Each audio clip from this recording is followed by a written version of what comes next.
Virology department. ఒకవేళ negative వచ్చినట్టయితే వ్యాక్సినేషన్కి prefer చేస్తాం. వ్యాక్సినేషన్ వేసుకుంటే ఫ్యూచర్లో ఇది రాకుండా ఉంటుంది.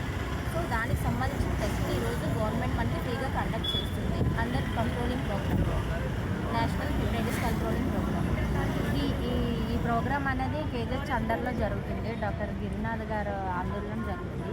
ఈ ఒక్కరోజే కాదండి, ప్రతి ఇయర్ కూడా వరల్డ్ హెపటైటిస్ డేకి మనం ఇక్కడ క్యాంప్ అనేది పెట్టడం అనేది జరుగుతుంది. ఇందులో ఏంటంటే చాలామంది మోస్ట్లీ మేము ఒక 500 శాంపిల్స్ మేము ఆఫ్టర్నూన్ వరకు కలెక్ట్ చేసి అందులో ఒక 200 దాకా పాజిటివ్స్ వచ్చే ఛాన్సెస్ ఉంటాయి అన్నమాట. సో వాళ్ళకి ఏంటంటే మా మేడం ఏమో వాళ్ళకి గ్యాస్